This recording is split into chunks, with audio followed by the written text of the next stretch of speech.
Spam reports. This is something a lot of people don't measure. They don't even think about measuring spam reports. That's actually a really valuable number to know because that tells you the quality of the list that you're getting in. And list quality is more indicative of results on the other end than just general opens and clicks. I have so much data that I'm sorting through right now Mhm. and really having a tough time figuring out like what is actually useful and what is just Mhm. junk because Yeah. I am bogging myself down in 10 to 12 to 15 hours a week of gathering Oof. and analyzing data and I can't keep doing that. No, you shouldn't. That's a terrible way to spend your time. So mostly email data, yes? Because I Yeah, know email you, data yeah. and website data, like email data and website data for the Okay. most part. Yeah, so it's really about whittling all that. And one of the big things for those of you that don't know, like in email data, opens have always been our metric. Oh, how many opens did you get on that campaign? Now, unfortunately, since Apple Mail privacy kicked in, now everybody that uses an iPhone and uses Apple Mail, Apple is opening the mail on their servers to check for, bots and spam and all this other stuff. So it's a privacy thing. So now we can't tell if an open is an open. Now, that said, it doesn't mean opens can't be used at all.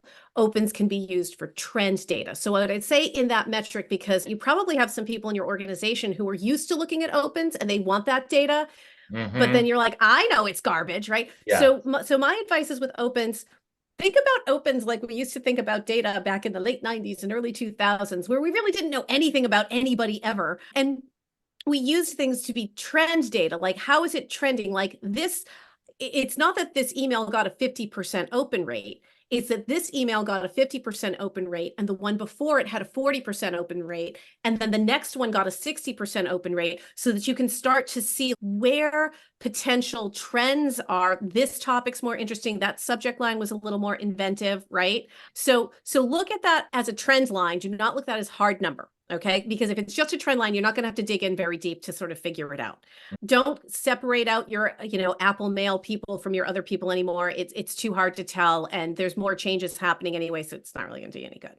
Your click rate is still valuable data. There are going to be bots out there, and when you're working with like government organizations or finance, healthcare, things like that, Yeah, we um, work with universities for everything. yeah. So. So sometimes you're going to see bot clicks. So look at your typical click rate. You should know after this time what your typical click rate is on different kinds of Yep. campaigns, Yeah, we right? And have if you that. see a spike, right? You see a spike, that's probably a bot. That's the one you dig into. The one that has, if you typically have a 4 to 5% open rate and you suddenly see a 15% open rate, dig into that email. There's bots there somewhere. You'll figure out where it is when you dig Hmm. into it. That's worth digging into. But generally, look at that click rate and say, that's a good piece of information, more as trend number than as hard fact.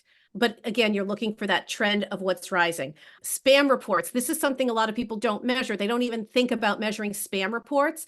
That's actually a really valuable number to know, your unsubscribe rate and your spam report rate, because that tells you the quality of the list that you're getting in. And list quality is more indicative of results on the other end than just like general opens and clicks. So watch those numbers and use that as a KPI for list sources, right? Because you're advertising here and there, your information is being spread out in different places. List quality can be a really good measure of effectiveness for that advertising. Things like your read rates, your conversion rate, your revenue Hmm. per email, stuff like that. But really, I think the best thing for you, try to narrow down to a few key indicators that the people who are making decisions need to know. If they're trying to decide what the topic should be for the next email, look at subject lines and relate subject lines to open rates and look at that data, right? Because subject line is whether they even were interested at all. Then look Yeah. at click rates against what was in there, but narrow it down to just a few key performance indicators and only focus on those. Don't focus on everything. And when it comes to the web data, again, we're still hitting, the lack of cookies, privacy data, all this other stuff that's coming through. So you really need to look at it more as trend lines than as hard numbers.